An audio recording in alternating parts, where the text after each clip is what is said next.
नमस्कार दोस्तों, आप सभी को मेरे यूट्यूब चैनल पर स्वागत है। मेरा नाम है सत्यरंजन। दोस्तों, आज हम बात करेंगे जो इन लोग इन्वेस्टिंग करते हैं वहाँ पर एक इम्पोर्टेंट टॉपिक आता है मैनेजमेंट एनालिसिस।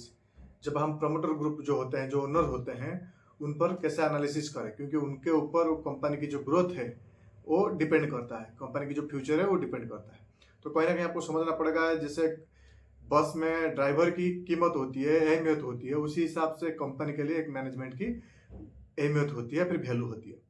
अगर वो सही जाएंगे तो कंपनी डेफिनेटली ग्रो करेगा, अगर वो गलती करेंगे तो कहीं ना कहीं कंपनी फंस जाएगा या फिर डूब जाएगा।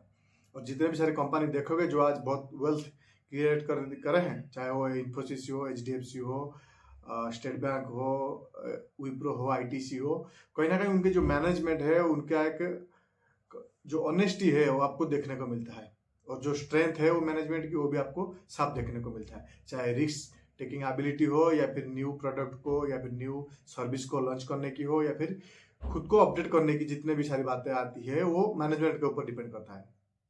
अगर वही लोग डिसाइड करेंगे कि कुछ न्यू इनोवेशन करना है, न्यू प्रोडक्ट लॉन्च करना है, तो वही कर पाएंगे। अगर वही नहीं चाहेंगे तो कुछ नहीं होगा। ऐसे बहुत सारे कंपनी थे जो 90s में, जो आज अभी तक नहीं है। उनमें से ज़्यादातर नहीं है, उनमें से कुछ हैं जो वैसे ही हैं, जैसे थे अभी भी वैसे ही। लेकिन ये जो कंपनी सारे मैंने बात बोली कि विप्रो, इन्फोसिस, उनका अगर मार्केट कैप देखोगे या फिर जिस भी प्रकार की ग्रोथ देखोगे, तो कहीं ना कहीं ये बहुत अच्छी तरह से ग्रोथ किए हैं। शेयर होल्डर जो इतने भी थे उनको वेल्थ बना के दिए हैं। तो कहीं ना कहीं मैनेजमेंट की इंपॉर्टेंट आप समझ सकते हैं। दूसरी बात यहाँ पर आती है कि हम कैसे करें। देखिए, ये जो मेरा जब से मैंने स्टार्टिंग किया था उसके ऊपर मैं बहुत सी चाहा कि ऐसे का समाधान कैसे मैं ढूंढ सकता हूँ या फिर कैसे रिसर्च करूँ।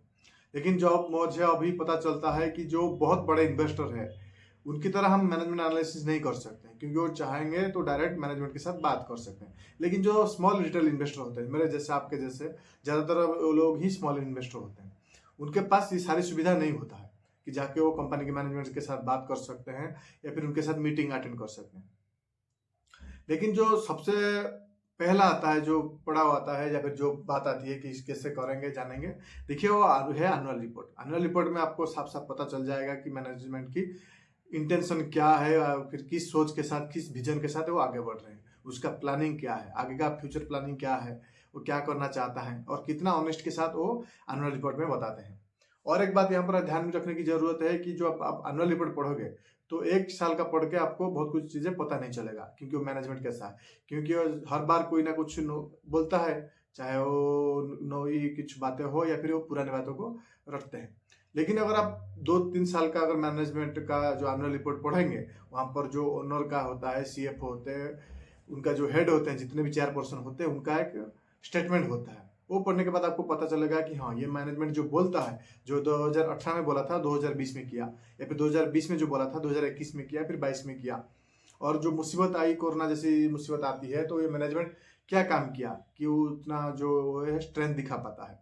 समझ रहे हो, कहीं ना कहीं ये आपको बहुत मदद करती है। तो तीसरी बात आती है, यहाँ पर आप जाके भी गूगल कर सकते हो उस कंपनी के बारे में या फिर मैनेजमेंट के बारे में। अगर कुछ स्कैम हुआ है, कुछ फ्रॉड हुआ है, पुलिस केस हुआ है, तो कंपनी के सामने वो स्कैम लिखकर या फिर फ्रॉड लिखकर सर्च करने पर गूगल पर आपको बहुत कुछ चीज़ें मिल जाएगा। अगर होगा तो मिल जाएगा, उसके बारे में सिर्फ अच्छी चीज़ें देखने को मिलेगा, और फ्रॉड रिलेटेड चीज़ें नहीं देखने को मिलेगा। और लेकिन वो मैनेजमेंट अगर गलत है तो आपको बहुत सारी चीज़ें देखने को मिलेगा। ईडी ने छापा मारा, पेनाल्टी लगी, सेबी ने कुछ उस पर कहा है, तो ये सारी चीज़ों को आपको सामने आ जाएगा कि मैनेजमेंट कैसा है, नहीं है। तीसरी बात जो मैं पर्सनली अभी भी फॉलो कर रहा हूँ, कि उनको सोशल मीडिया जितने हैं वहाँ पर ढूंढने की कोशिश करता हूँ। अगर वहाँ पर कोई काम करता है, उनके भी साथ बात करने की कोशिश करता हूँ कि ये मैनेजमेंट सही है या फिर गलत। आपकी जो सैलरी वगैरह जो मिलता है, जितना जेन्युइन होता है, नॉर्मली हम पूछ सकते हैं, उतना पूछते हैं। और मैनेजमेंट की जो एमडी होते हैं, सीईओ होते हैं, अगर वो सोशल मीडिया पर हैं, वो कोई ना कोई कुछ चीज़ें भी जो है शेयर करते हैं, और वहाँ पर आपको उनके फॉलो करके बहुत कुछ चीज़ें भी पता चल जाता है कि मैनेजमेंट कैसा है, कैसा नहीं है। तो यही सारी बातें हैं, सबको मिलाकर आपको एक मैनेजमेंट की सच्चाई या फिर जो नियत है वो सामने आता है। किसी एक पर्टिकुलर चीज पर नहीं कर सकते हैं। दूसरी बात यहाँ पर आता है कि मैनेजमेंट जो होती है, अगर वो ग्रोथ सही तरह से नहीं किया है और उसका नियत खराब है, तो आप बता नहीं सकते हैं। ऐसे बहुत कंपनी है जो बहुत बड़े होने के बाद भी जो मैनेजमेंट है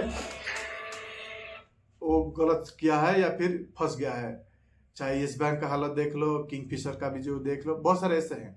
तो कहीं ना कहीं आपको सोच समझ कर उनके ऊपर भरोसा करना चाहिए। और ये धीरे धीरे करके पता चल जाएगा आपको।